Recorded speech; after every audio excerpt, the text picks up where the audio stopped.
Well, good morning. Welcome. And I hope you're here today to learn about this great program that we have available to school districts to implement the AP Computer Science principles. The grant is available in the LASO for opportunities. My name is Kay Humes, and I'm the statewide coordinator for advanced academics. I want you to know that I'll manage the LASO 4 grant if you decide to apply.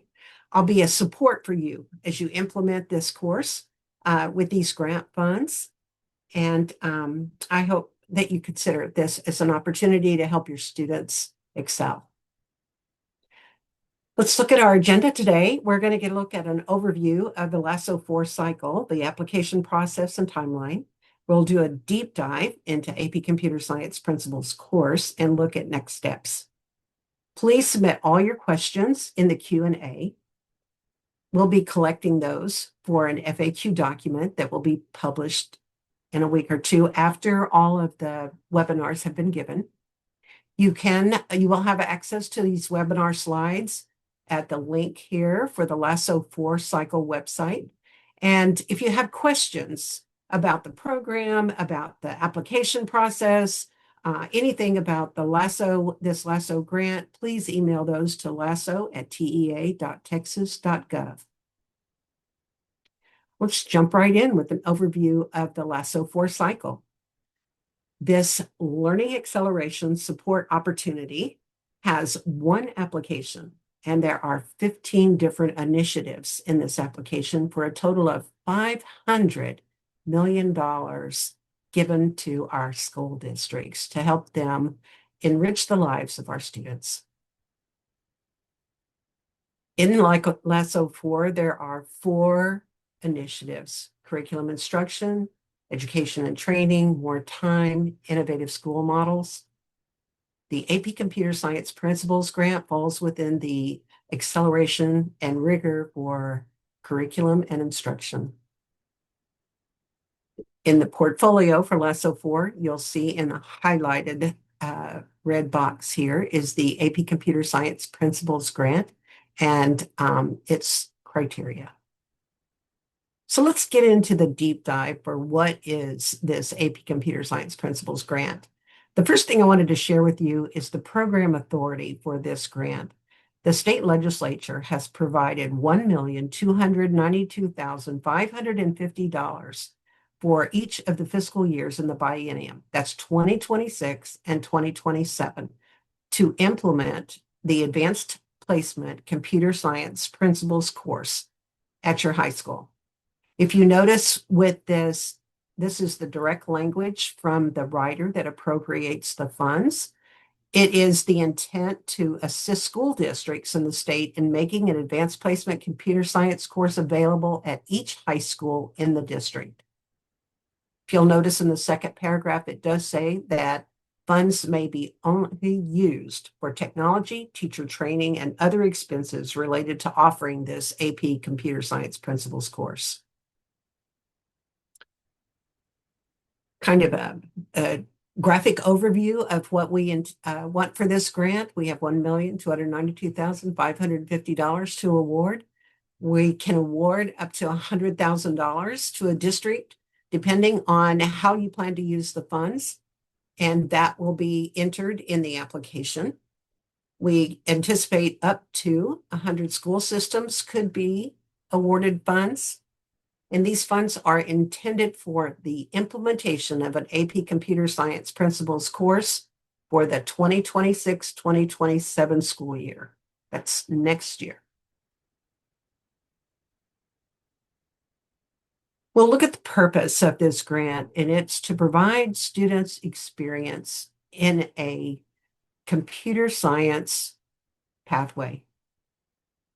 Computer science careers have really become in high demand with high wage opportunities, and this opportunity will allow us to prepare our students to explore those career fields and prepare for perhaps a career in computer science. This slide shows where we have been since 2020, a 3-year trend. Actually, there's 4 years here. on how many students have taken the AP Computer Science Principles exam. And you can see there's been a steady growth as we've gone through these 4 years. The students who are eligible for free and reduced meals, that percentage has remained pretty consistent with the growth of the exam. And I think what's amazing is the number of 3s, 4s, and 5s that have been earned on the exams, that too continues to grow. And here in the state of Texas, if they had score a 3 on the exam, that is an award of college credit at one of the state institutions.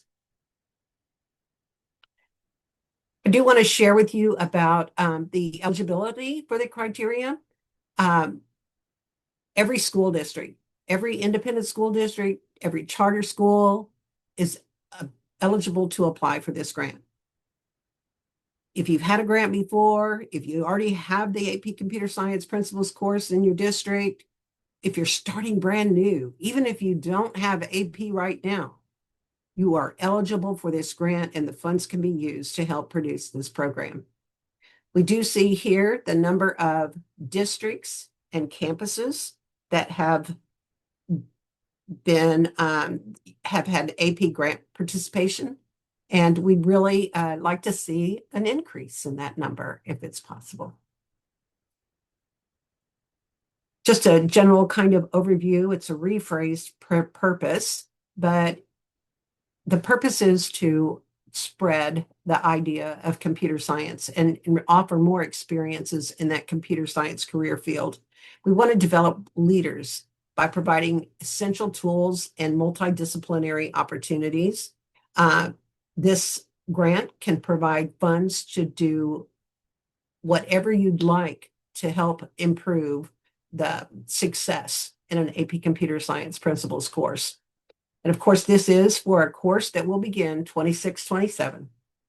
This is a really good fit for school districts who would like to implement the AP Computer Science Principles course. For districts that do not currently have AP opportunities and want to, it gives an opportunity to build a CTE pathway in computer science principles.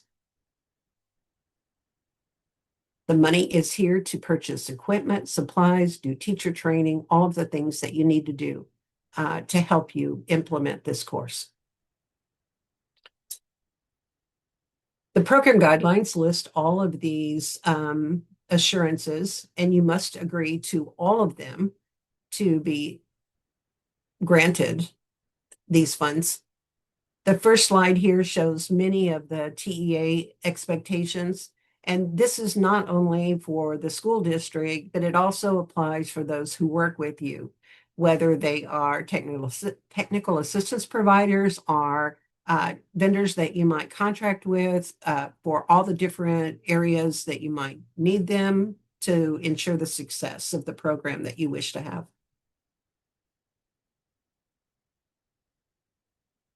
These assurances are continued. These are more programmatic assurances. And some of the things that we require here at TEA, we ask that you correct the information and ask PED about your district, that all of the contact information is there.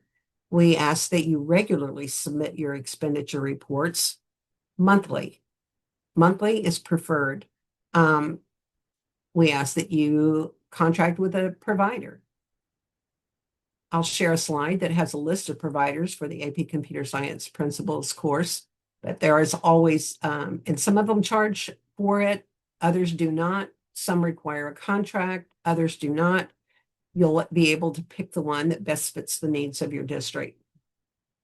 We ask that you collect data and report on performance and evaluation measures periodically.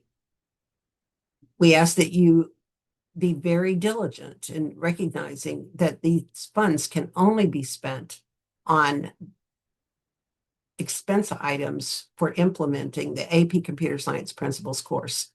And we ask that you administer the exam to your students at no cost. All of these, again, are listed in the application that you can find online on the LASO 4 website. In this slide, I wanted to share with you kind of what the time expectations are, give you a little heads up in planning. If you're a district that does not currently have an advanced placement program, you might need to take it to the board to get approval. So I put the board members, superintendent, district leaders. The superintendent must approve the grant, must sign it and submit it. The board members would have to consider whether they wanted an AP program in the district or they wanted AP computer science principles, whatever, however the district plans that, but it wouldn't take a lot of time. Campus administrators certainly would be working more, creating the master schedule, putting out information to recruit teachers and students, ordering your classroom equipment and supplies. Then managing, you'd have to submit classroom receipts to TEA for reimbursement. Go through the classroom, see what's happening, and report evaluation and performance data to TEA on a quarterly basis. Teachers, I put 50 hours here because for the summer, a teacher does need to attend training, and I think 50 hours probably is a minimum of what they would spend during the summer in preparation to get ready for this course, attending training and then doing a little pre-planning. They do have to complete an AP audit with the College Board in order to get approval to teach an AP course. And then I think probably about 12 hours a week in preparing lessons and teaching those lessons, grading papers, and keeping track of all the grades and the things that they need to keep track of for data gathering and collection. I want to share with you how these applications will be ranked. There are questions within the application. There are 5 questions, and each of those questions is provided 10 points. So if the school system does not currently offer AP courses, there would be a 10 points given to them. If you do not currently offer AP Computer Science Principles as a course, you would get another 10 points, and so forth as we move down that list. It does ask you to how many classes or campuses are you going to implement the course? What is your plan? And it does ask you if you're going to increase the number of teachers that are going to be trained.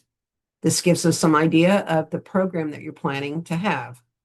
There are priority points that we will give, and those are for school systems in the top quartile of economically disadvantaged students, school systems that are classified as rural, and school systems with a board of managers.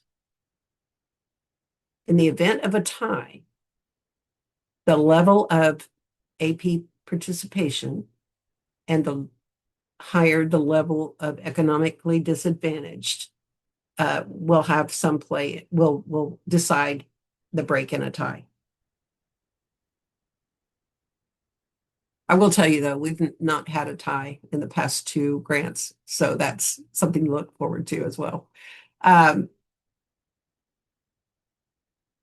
This slide, and I want you to look at what's in the green bar there. In accordance with recent executive orders, if a grant requires districts to contract with a provider, then include this following language in the contract. So that responsibility would be with the district and the contracts that they decide to enter into. If you must contract with a vendor for the curriculum or the teacher training that you wish to consider, this information needs to be shared with them and it needs to be part of that contract. So let's look at what we're expecting to gain from this opportunity. We're going to collect data and we're just going to see where we're at. Where do we have growth? What are we seeing happening? We'll also look at the challenges and the successes that you have. These are the data points that we'll be collecting. Number 1 is the number and percent of students that are enrolled, and we want to look at the demographics of those students. the rate ethnicity, the group, whether it's an English learner, economically disadvantaged student, or students with disabilities. We also want to look at the impact on CTE, the number and percent of CTE completers. And we want to look at the number and percent of students that are enrolled in the course that earn credit for the course, and the number that are enrolled in the course and take the AP exam. We also want to look at the number and percent of those students who score a 3 or higher. We'll be asking for this information at the semester after the exam is given. Wow, it's a lot, right? But I want to share with you the support and services that we'll provide that with this grant, and that is financial support. There's financial support for the full implementation, teacher professional development, classroom equipment and resources, supplies, travel if it's needed, and the cost of the exam, because we want students to be able to take this exam at no cost to the student or the family. You'll also have TEA staff assistants. We're always here, just a phone call or an email away. We have online communications. We have newsletters, office hours, all those different things that will be helpful and supportive as you implement this program. There are communication resources, and that's kind of what I just alluded to is our communication through the newsletter and the office hours. We'll also ask quarterly for budget information, and at the end of each semester for enrollment information.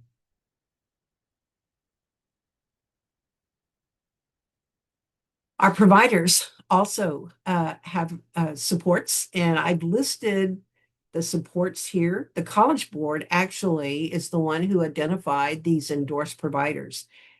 The providers had to apply to the College Board to be a provider, an endorsed provider for the AP Computer Science Principles course. And in order to do that, they had to have a complete curriculum, a pre-approved syllabus, lesson plans, instructional supports, delivery options. All of these things have been reviewed by external consultants for the College Board and have been approved to prepare students for the AP Computer Science Principles exam. Here's a list. The current list of providers is here. This deck is not hyperlinked, but if you look over on your resources with the links, there is an SAPL, State Approved Provider List webpage that has the links to each of these providers.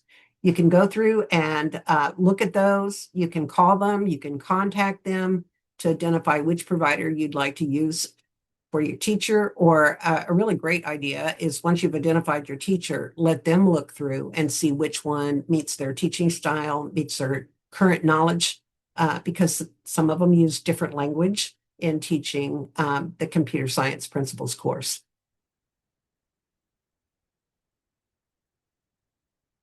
Let's look now at what comes next. This is a timeline, overview of the LASO 4 timeline. The most important thing here on this timeline at this moment is right there. It's the second star on the top row. Application window, October 3rd to December 3rd. But this slide gives you the timeline for all of the other activities that will occur. We hope to have an announcement on February 2nd of award winners.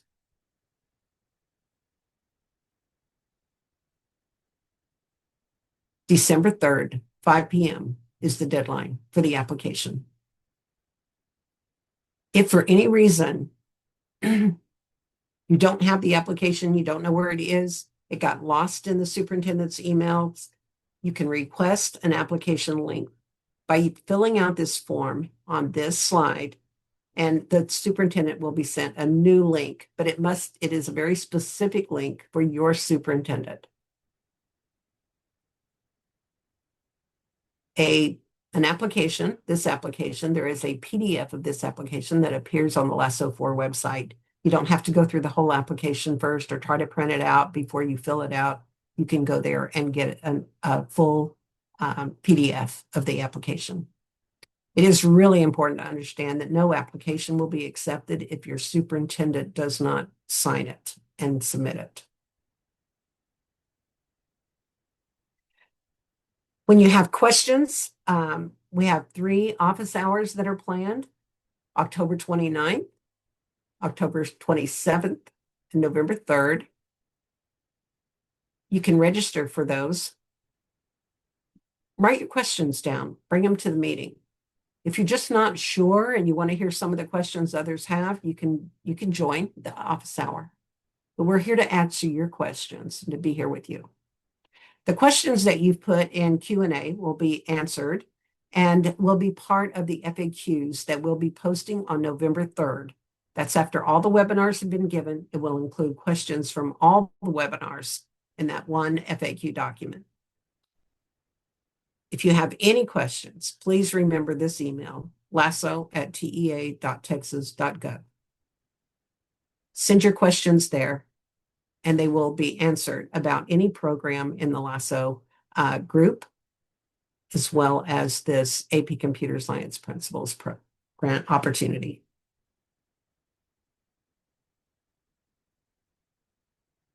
Just wanted to take a second to mention change requests and declines in LASO. Declines and change requests are not advisable. However, if one comes in, they'll be handled on a case-by-case basis.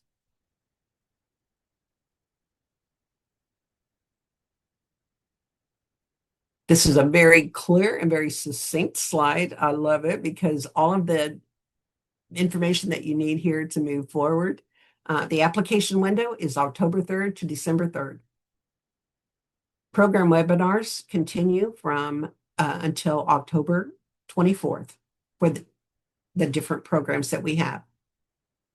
We will repeat this webinar on October 15th. It's one of those that'll be the second webinar that we give there. Next steps, go to the LASO 4 website, see what's on there. You can open the application windows for any of the applications that you might be considering. Share information within your district, consider your plan, and make a decision that's best for your district and for your students. You can register for upcoming webinars to get the latest on each one of them. You can attend both webinars that are going to be given. Every program will give 2 webinars. Resources that are available, these are linked. We have an initiative one-pager for each of the initiatives. The eligibility and prioritization guidance is there. The initiative selection tool is there. The roles and responsibilities, that's where the insight is provided for how much time it might take for each of the different roles within the district to implement the various grants. So I want to thank you for being here. This concludes this presentation.